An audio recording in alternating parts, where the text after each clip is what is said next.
Long Odds by H. Rider Haggard.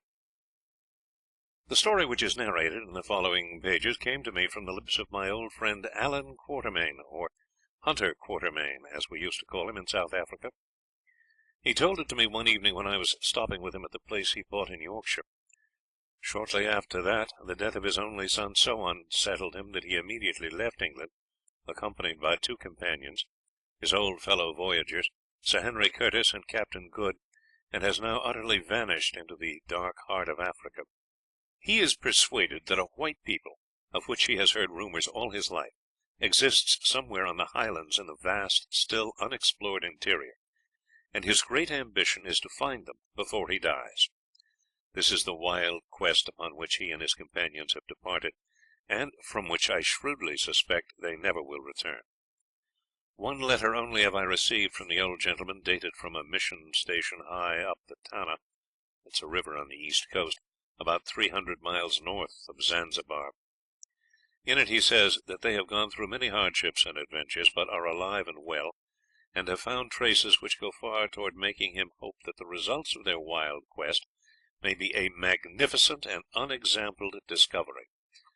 I greatly fear, however, that all he has discovered is death, for this letter came a long while ago, and nobody has heard a single word of the party since. They have totally vanished. It was on the last evening of my stay at his house that he told the ensuing story to me and Captain Good, who was dining with him. He'd eaten his dinner and drunk 2 or 3 glasses of old port, just to help Good and myself to the end of the second bottle. It was an unusual thing for him to do, for he is a most abstemious man, having conceived, as he used to say, a great horror of drink, from observing its effects upon the class of colonists, hunters, transport riders, and others, amongst whom he had passed so many years of his life. Consequently, the good wine took more effect on him than it would have done on most men, sending a little flush into his wrinkled cheeks, and making him talk more freely than usual. Dear old man! I can see him now as he went limping up and down the vestibule, with his grey hair sticking up in scrubbing brush fashion, his shrivelled yellow face, and his large dark eyes, that were as keen as any hawk's, and yet soft as a buck's. The whole room was hung with trophies of his numerous hunting expeditions, and he had some story about every one of them, if only he could be got to tell it. Generally he would not, for he was not very fond of narrating his own adventures, but tonight the port wine made him more communicative. "You brute!" he said, stopping beneath an unusually large skull of a lion, which was fixed just over the mantelpiece, beneath a long row of guns, its jaws distended to their utmost width. "You brute! You have given me a lot of trouble for the last dozen years, and will, I suppose, to my dying day." "Tell us the yarn, Quatermain," said Good. "You've often promised to tell me, and you never have." "Better not ask me to," Quatermain answered, "for it's a longish one." "All right," I said. "The evening is young, and there is some more port." Thus abjured, he filled his pipe from a jar of coarse-cut Boer tobacco that was always standing on the mantelpiece, and, still walking up and down the room, began. "It was, I think, in the March of '69 that I was up in Sekuni's country. It was just after old Sequati's time, and Sekuni had got into power, I forget how. Anyway, I was there. I'd heard that the Bapedi people had brought down an enormous quantity of ivory from the interior, and so I started with a wagon load of goods, and came straight away from Middelburg to try and trade some of it. It was a risky thing to do, going into the country so early, on account of the fever, but I knew that there were 1 or 2 others after that lot of ivory, so I determined to have a try for it, and take my chance of fever. I'd become so tough from continual knocking about that I did not set it down at much. Well, I got on all right for a while. It's a wonderfully beautiful piece of bush veldt, with great ranges of mountains running through it, and round granite koppies starting up here and there, looking out like sentinels over the rolling waste of bush. But it was very hot, hot as a stewpan, and when I was there that March, which of course is autumn in this part of Africa, the whole place reeked of fever. Every morning as I trekked along down by the Elephant River, I used to creep from the wagon at dawn and look out, but there was no river to be seen, only a long line of billows of what looked like the finest cotton wool, tossed up lightly with a pitchfork. It was the fever mist. Out from among the scrub, too, came little spirals of vapour, as though there were hundreds of tiny fires alight in it, reek rising from thousands of tons of rotting vegetation. It was a beautiful place, but the beauty was the beauty of death, and all those lines and blots of vapour wrote one great word across the surface of the country, and that word was fever. It was a dreadful year of illness, that. I came, I remember, to one little kraal of knobnoses, and went up to it to see if I could get some maas, or curdled buttermilk, and a few mealies. As I drew near, I was struck with the silence of the place. No children began to chatter, no dogs barked, nor could I see any native sheep or cattle. The place, though it had evidently been inhabited of late, was as still as the bush round it, and some guinea fowl got up out of the prickly pear bushes right at the kraal gate. I remember that I hesitated a little before going in, there was such an air of desolation about the spot. Nature never looks desolate when man has not yet laid his hand upon her breast. She's only lonely. But when man has been and has passed away, then she looks desolate. Well, I passed into the kraal and went up to the principal hut. In front of the hut was something with an old sheepskin karoos thrown over it. I stooped down and drew off the rug, and then shrank back amazed, for under it was the body of a young woman, recently dead. For a moment I thought of turning back, but my curiosity overcame me, so, going past the dead woman, I went down on my hands and knees and crept into the hut. It was so dark that I could not see anything, though I could smell a great deal, so I lit a match. It was a tanned stick-outer match, and burnt slowly and dimly, and as the light gradually increased, I made out what I took to be a family of people, men, women, and children, fast asleep. Presently it burned up brightly, and I saw that they too, 5 of them altogether, were quite dead. One was a baby. I dropped the match in a hurry, and was making my way from the hut as quick as I could go, when I caught sight of 2 bright eyes staring out of a corner. Thinking it was a wild cat or some such animal, I redoubled my haste, when suddenly a voice near the eyes began first to mutter, and then to send up a succession of awful yells. Hastily I lit another match, and perceived that the eyes belonged to an old woman wrapped up in a greasy leather garment. Taking her by the arm, I dragged her out, for she could not or would not come by herself, and the stench was overpowering me. Such a sight as she was, a bag of bones covered over with black shriveled parchment. The only white thing about her was her wool, and she seemed to be pretty well dead, except for her eyes and her voice. She thought that I was a devil come to take her, and that's why she yelled so. Well, I got her down to the wagon, and gave her a tot of Cape smoke, and then, as soon as it was ready, poured about a pint of beef tea down her throat, made from the flesh of a blue wildebeest I had killed the day before, and after that she brightened up wonderfully. She could talk Zulu. Indeed, it turned out that she had run away from Zululand in Chaka's time, and she told me that all the people whom I had seen had died of fever.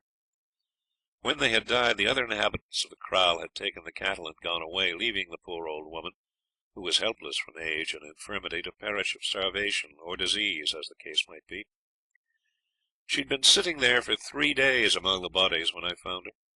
I took her on to the next kraal, and gave the headman a blanket to look after her, promising him another blanket if I found her well when I came back.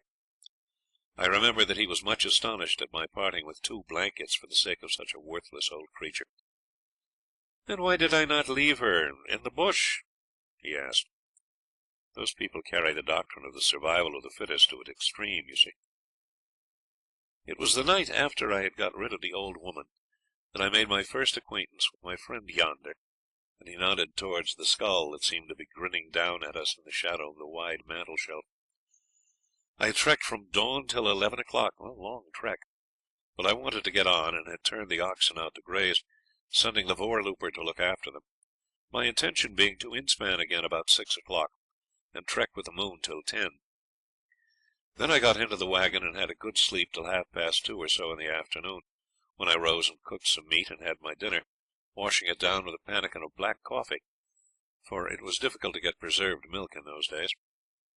Just as I had finished, and the driver, a man called Tom, was washing up the things, in comes the young scoundrel of a voorlooper, driving 1 ox before him.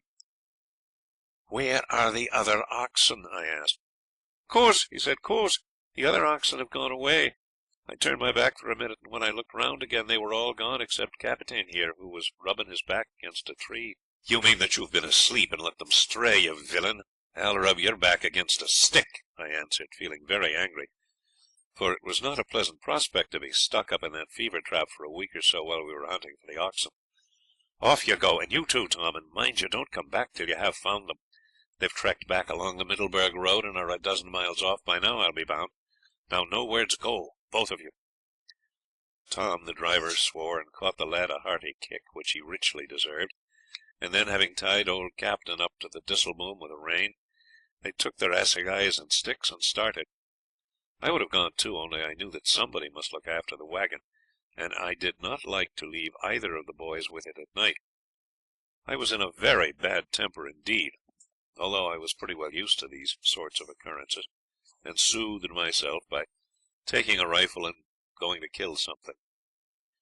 For a couple of hours I poked about without seeing anything that I could get a shot at, but at last, just as I was again within 70 yards of the wagon, I put up an old impala ram from behind a mimosa thorn. He ran straight for the wagon, and it was not till he was passing within a few feet of it that I could get a decent shot at him. Then I pulled and caught him halfway down the spine. Over he went, dead as a doornail, and a pretty shot it was, though I ought not to say it. This little incident put me into rather a better humour, especially as the buck had rolled right against the after part of the wagon, so I had only to gut him, fix a rein round his legs, and haul him up. By the time I'd done this the sun was down and the full moon was up, and a beautiful moon it was. And then there came that wonderful hush which sometimes falls over the African bush in the early hours of the night. No beast was moving and no bird called. Not a breath of air stirred the quiet trees, and the shadows did not even quiver, they only grew. It was very oppressive and very lonely, for there was not a sign of the cattle or the boys. I was quite thankful for the society of old Captain, who was lying down contentedly against the disselboom, chewing the cud with a good conscience. Presently, however, Captain began to get restless. First he snorted, then he got up and snorted again. I could not make it out, so like a fool I got down off the wagon box to have a look round, thinking it might be the lost oxen coming.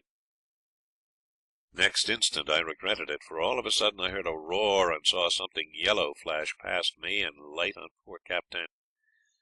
Then came a bellow of agony from the ox and a crunch as the lion put his teeth through the poor brute's neck, and I began to understand what had happened. My rifle was in the wagon, and my first thought being to get hold of it, I turned and made a bolt for the box. I got my foot up on the wheel and flung my body forward onto the wagon, and there I stopped as if I were frozen, and no wonder. For as I was about to spring up, I heard the lion behind me, and next second I felt the brute, aye, as plainly as I can feel this table. I felt him, I say, sniffing at my left leg that was hanging down. My word, I did feel queer. I don't think that I ever felt so queer before. I dare not move for the life of me, and the odd thing was that I seemed to lose power over my leg, which developed an insane sort of inclination to kick out of its own mere motion, just as hysterical people want to laugh when they ought to be particularly solemn. Well, the lion sniffed and sniffed, beginning at my ankle and slowly nosing away up to my thigh. I thought that he was going to get hold then, but he did not. He only growled softly and went back to the ox. Shifting my head a little, I got a full view of him. He was about the biggest lion I ever saw, and I've seen a great many, and he had a most tremendous black mane. What his teeth were like you can see. Look, there, pretty big ones, ain't they? Altogether he was a magnificent animal, and as I lay sprawling on the foretongue of the wagon, it occurred to me that he'd look uncommonly well in a cage. He stood there by the carcass of poor Captain, and deliberately disembowelled him as neatly as a butcher could have done. All this while I dared not move, for he kept lifting his head and keeping an eye on me as he licked his bloody chops. When he had cleaned Captain out, he opened his mouth and roared, and I'm not exaggerating when I say that the sound shook the wagon. Instantly there came back an answering roar. Heavens, I thought, there's his mate. Hardly was the thought out of my head when I caught sight in the moonlight of the lioness bounding along through the long grass, and after her a couple of cubs about the size of mastiffs. She stopped within a few feet of my head, and stood waving her tail and fixed me with her glowing yellow eyes. But just as I thought that it was all over, she turned and began to feed on Captain, and so did the cubs. There were the four of them, within 8 feet of me, growling and quarrelling, rending and tearing, and crunching poor Captain's bones, and there I lay, shaking with terror and the cold perspiration pouring out of me, feeling like another Daniel come to judgment in a new sense of the phrase. Well, presently the cubs had eaten their fill and began to get restless. One went round to the back of the wagon and pulled at the impala buck that hung there, and the other came round my way and commenced the sniffing game at my leg. Indeed, he did more than that, for, my trouser being hitched up a little, he began to lick the bear's skin with his rough tongue. The more he licked, the more he liked it, to judge from his increased vigour and the loud purring noise he made. Then I knew that the end had come, for in another second his file-like tongue would have rasped through the skin of my leg, which was luckily pretty tough, and have drawn the blood, and there would be no chance for me. So I just lay there and thought of my sins, and prayed to the Almighty, and reflected that after all life was a very enjoyable thing. Then of a sudden I heard a crashing of bushes and the shouting and whistling of men, and there were the two boys coming back with the cattle, which they'd found trekking along all together. The lions lifted their heads and listened, then bounded off without a sound, and I fainted. The lions came back no more that night, and by the next morning my nerves had got pretty straight again. But I was full of wrath when I thought of all that I had gone through at the hands, or rather noses, of those four brutes, and of the fate of my after-ox, Captain. He was a splendid ox, and I was very fond of him. So wroth was I that, like a fool, I determined to attack the whole family of them. It was worthy of a greenhorn out on his first hunting trip, but I did it none the less. Accordingly, after breakfast, having rubbed some oil upon my leg, which was very sore from the cub's tongue, I took the driver, Tom, who did not half like the business, and having armed myself with an ordinary double No. 12 smooth-bore, the first breech-loader I ever had, I started. I took the smooth-bore because it shot a bullet very well, and my experience has been that a round ball from a smooth-bore is quite as effective against a lion as an express bullet. The lion is soft, and not a difficult animal to finish if you hit him anywhere in the body. A buck takes far more killing, and the first thing I set to work to do was to try to discover whereabouts the brutes lay up for the day. About 300 yards from the wagon was the crest of a rise covered with single mimosa trees, dotted about in a park fashion, and beyond this lay a stretch of open plain running down to a dry pan or water-hole, which covered about an acre of ground, and was densely clothed with reeds, now in the sere and yellow leaf. From the further edge of this pan the ground sloped up again to a great cleft or nullah, which had been cut out by the action of the water, and was pretty thickly sprinkled with bush, amongst which grew some large trees, I forget of what sort. It at once struck me that the dry pan would be a likely place to find my friends in, as there is nothing a lion is fonder of than lying up in reeds, through which he can see things without being seen himself. Accordingly, thither I went and prospected. Before I got halfway round the pan, I found the remains of a blue wildebeest that had evidently been killed within the last 3 or 4 days, and partially devoured by lions. And from other indications about, I was soon assured that if the family were not in the pan that day, they spent a good deal of their spare time there. But if there, the question was how to get them out, for it was clearly impossible to think of going in after them, unless one was quite determined to commit suicide. Now, there was a strong wind blowing from the direction of the wagon across the reedy plain toward the bush-clad kloof or donga, and this first gave me the idea of firing the reeds, which, as I think I told you, were pretty dry. Accordingly, Tom took some matches and began starting little fires to the left, and I did the same to the right. But the reeds were still green at the bottom, and we should never have got them well alight had it not been for the wind, which grew stronger and stronger as the sun climbed higher, and forced the fire into them. At last, after half an hour's trouble, the flames got a hold, and began to spread out like a fan, whereupon I went round to the farther side of the pan to wait for the lions, standing well out in the open, as we stood at the copse today where you shot the woodcock. It was a rather risky thing to do, but I used to be so sure of my shooting in those days that I did not so much mind the risk. Scarcely had I got round when I heard the reeds parting before the onward rush of some animal. "Now for it," said I. On it came. I could see that it was yellow and prepared for action, when instead of a lion, out bounded a beautiful reit buck, which had been lying in the shelter of the pan. It must, by the way, have been a reit buck of peculiarly confiding nature to lay itself down with a lion like the lamb of prophecy, but I suppose the reeds were thick, and that it kept a long way off. Well, I let the reit buck go, and it went like the wind, and kept my eyes fixed upon the reeds. The fire was burning like a furnace now, the flames crackling and roaring as they bit into the reeds, sending spouts of fire 20 feet and more into the air, and making the hot air dance above in a way that was perfectly dazzling. But the reeds were still half green, and created an enormous quantity of smoke, which came rolling toward me like a curtain, lying very low on account of the wind. Presently, above the crackling of the fire, I heard a startled roar, and then another, and another. So the lions were at home. I was beginning to get excited now, for, as you fellows know, there's nothing in experience to warm up your nerves like a lion at close quarters, unless, of course, it's a wounded buffalo. And I became still more so when I made out through the smoke that the lions were all moving about on the extreme edge of the reeds. Occasionally they'd pop their heads out like rabbits from a burrow, and then, catching sight of me standing about 50 yards away, draw them back in again.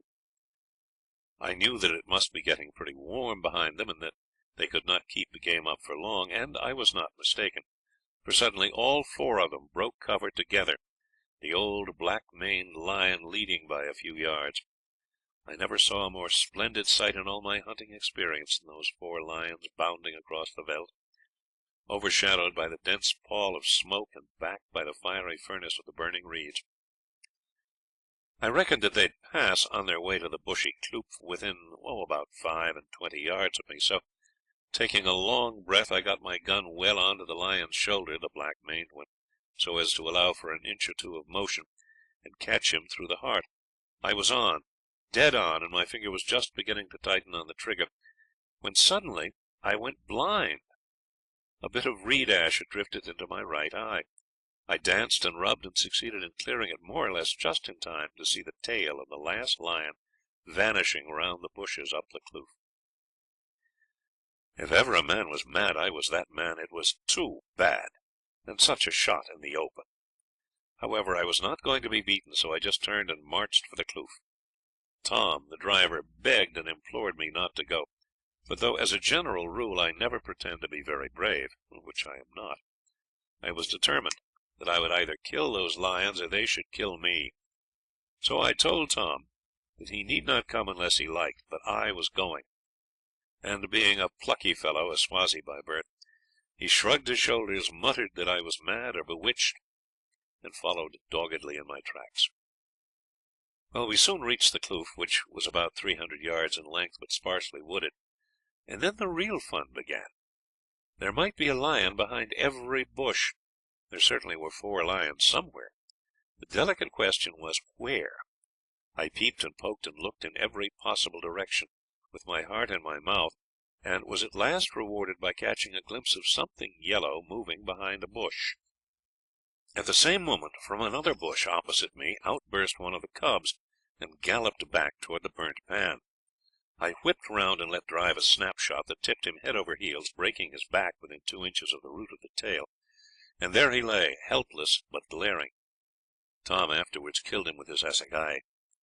I opened the breech of the gun and hurriedly pulled out the old case, which, to judge from what ensued, must, I suppose, have burst, and left a portion of its fabric sticking to the barrel. At any rate, when I tried to get in the next new cartridge, it would only enter halfway, and, would you believe it, this was the moment that the lioness, attracted no doubt by the outcry of her cub, chose to put in an appearance. There she stood, 20 paces or so from me, lashing her tail, and looking just as wicked as it's possible to conceive. Slowly I stepped backwards, trying to push in the new case, and as I did so she moved on in little runs, dropping down after each run. The danger was imminent, and the case would not go in. At the moment I oddly enough thought of the cartridge maker, whose name I will not mention, and earnestly hoped that if the lion got me, some condign punishment would overtake him. It would not go in, so I tried to pull it out. It would not come out either, and my gun was useless if I could not shut it to use the other barrel. I might as well have had no gun at all. Meanwhile I was walking backward, keeping my eye on the lioness, who was creeping forward on her belly without a sound, but lashing her tail and keeping her eye on me, and in it I saw that she was coming in a few seconds more. I dashed my wrist and the palm of my hand against the brass rim of the cartridge till the blood poured from them. Look, there are the scars of it to this day." Here Quatermain held up his right hand to the light and showed us 4 or 5 white cicatrices, just where the wrist is set into the hand. "But it was not the slightest use," he went on. "The cartridge would not move. I only hope that no other man will ever be put in such an awful position. The lioness gathered herself together, and I gave myself up for lost, when suddenly Tom shouted out from somewhere in my rear, 'You're walking on to the wounded cub. Turn to the right.' I had the sense, dazed as I was, to take the hint, and slewing round at right angles, but still keeping my eyes on the lioness, I continued my backward walk. To my intense relief, with a low growl, she straightened herself, turned, and bounded further up the kloof. "Come on, Macumazahn," said Tom, "let's get back to the wagon." "All right, Tom," I answered. "I will when I've killed those 3 other lions," for by this time I was bent on shooting them, as I never remember being bent on anything before or since. "You can go if you like, or you can get up a tree." He considered the position a little, and then he very wisely got up a tree. I wished that I had done the same. Meanwhile I had found my knife, which had an extractor in it, and succeeded after some difficulty in pulling out the cartridge which had so nearly been the cause of my death, and removing the obstruction in the barrel. It was very little thicker than a postage stamp, certainly not thicker than a piece of writing paper. This done, I loaded the gun, bound a handkerchief round my wrist and hand to staunch the flowing of the blood, and started on again. I had noticed that the lioness went into a thick green bush, or rather cluster of bushes, growing near the water about 50 yards higher up, for there was a little stream running down the kloof, and I walked toward this bush. When I got there, however, I could see nothing, so I took up a big stone and threw it into the bushes. I believe that it hit the other cub, for out it came with a rush, giving me a broadside shot, of which I promptly availed myself, knocking it over dead. Out, too, came the lioness like a flash of light, but quick as she went I managed to put the other bullet into her ribs, so that she rolled right over 3 times like a shot rabbit.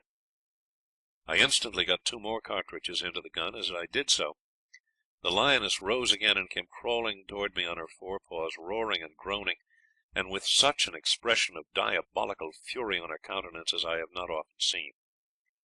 I shot her again through the chest, and she fell over on her side, quite dead. That was the first and last time that I ever killed a brace of lions right and left, and what is more, I never heard of anybody else doing it. Naturally, I was considerably pleased with myself, and having again loaded up, I went on to look for the black-maned beauty who had killed Captain. Slowly, and with the greatest care, I proceeded up the kloof, searching every bush and tuft of grass as I went.